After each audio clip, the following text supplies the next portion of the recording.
మోడీ మూడోసారి ప్రధానిగా ఎన్నికయ్యాక తొలిసారిగా తెలంగాణకు ఈ నెల 10న రానున్నారు. 3 రాష్ట్రాల గెలుపు తర్వాత మోడీ రాకను రాష్ట్ర బీజేపీ నేతలు ప్రతిష్టాత్మకంగా తీసుకున్నారు. దీంతో సికింద్రాబాద్లోని పెరేడ్ గ్రౌండ్లో బీజేపీ భారీ బహిరంగ సభకు ఏర్పాట్లు చేస్తోంది. ఈ పర్యటనలో ప్రధాని మోడీ 7,823 కోట్ల అభివృద్ధి పనులకు శంకుస్థాపనలు, ప్రారంభోత్సవాలు చేస్తారు. బహిరంగ సభకు దాదాపు 3 లక్షల మంది జన సమీకరణకు బీజేపీ నాయకత్వం ఏర్పాట్లు చేస్తోంది. మరిన్ని వివరాలు గోవింద్ మనకు అందిస్తారు.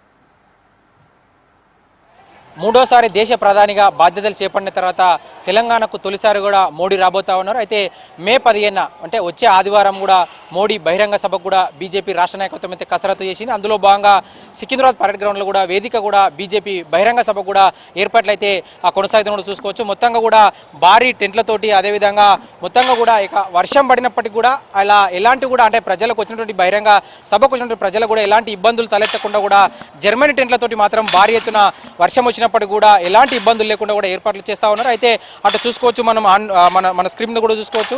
బహిరంగ సభకు మధ్య ముఖ్య వేదిక ఏదైతే ఉందో అంటే ప్రధాని అక్కడ నుంచి స్పీచ్ ఇచ్చేటటువంటి వేదిక కూడా సిద్ధమవుతా ఉంది, మనం చూసుకోవచ్చు ఆ నేరులో. అదేవిధంగా మొత్తం కూడా ఈ యొక్క బహిరంగ సభకు కూడా పెద్ద ఎత్తున కూడా జన సమీకరణ కూడా బీజేపీ రాష్ట్ర నేతలు అయితే ఇప్పటికే పకడ్బందీ వ్యూహాలు అయితే పన్నెరం కూడా చెప్పుకోవచ్చు. ముఖ్యంగా కూడా నేతలందరూ కూడా జిల్లా ఇన్ఛార్జీలు, అదేవిధంగా నియోజకవర్గాల ఇన్ఛార్జీలు, అదేవిధంగా పార్లమెంట్ పరంగా కూడా ఇప్పటికే ఇన్ఛార్జీలు ప్రకటించడం. అయితే ఇదొక అంటే 3 రాష్ట్రాలు గెలిచినటువంటి బీజేపీ మొదటిసారిగా కూడా తెలంగాణకు మోడీ రాబోతున్నారు కాబట్టి ఖచ్చితంగా ఈ యొక్క బహిరంగ సభను తెలంగాణ ప్రజలకు ఒక బలమైన సంకేతం కూడా వచ్చే ఎన్నికల్లో కూడా ఖచ్చితంగా బీజేపీ అధికారంలోకి తెస్తామని, బీజేపీ అధికారంలోకి వస్తుందని కూడా ఖచ్చితంగా తెలంగాణ అభివృద్ధి కూడా బీజేపీ సహకరిస్తుంది, బీజేపీ ఉంటేనే తెలంగాణ అభివృద్ధి చెందుతూనే ఏకైక లక్ష్యంతో మాత్రం తెలంగాణ ప్రజలకు ఒక బలమైనటువంటి సంకేతాన్ని పంపించే విధంగా మాత్రం రాష్ట్ర బీజేపీ నేతలు అయితే ఒక పకడ్బందీ వ్యూహాన్ని అయితే ముందుకెళ్తా ఉన్నారు. అదేవిధంగా ఒక జన సమీకరణకు మాత్రం వచ్చే జిహెచ్ఎంసీ ఎన్నికలు ఏదైతే 3 మేయర్ పీఠాలను ఇప్పటికే బీజేపీ కైవసం చేసుకోవాలనే ఒక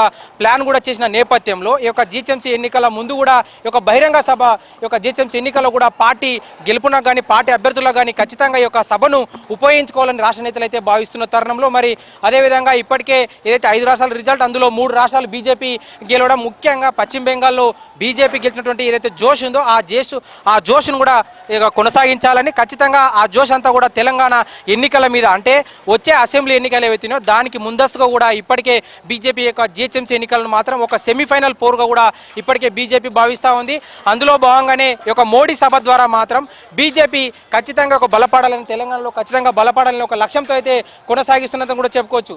ఏది ఏమైనప్పుడు కూడా బీజేపీ మాత్రం ఒక బహిరంగ సభ ద్వారా బలమైనటువంటి రాజకీయ సంకేతాలు మాత్రం అటువైపు కాంగ్రెస్ కానీ ఇటువైపు బీఆర్ఎస్ కానీ ఒక సంకేతాన్ని పంపించే ప్రయత్నం అయితే రాష్ట్ర బీజేపీ అయితే చేస్తున్న కూడా చెప్పుకోవచ్చు. ఈ యొక్క పరిస్థితుల నుంచి కూడా మనం చూసుకోవచ్చు. O2 studio cameraman Satish Reddy, Govind, HM TV, Hyderabad.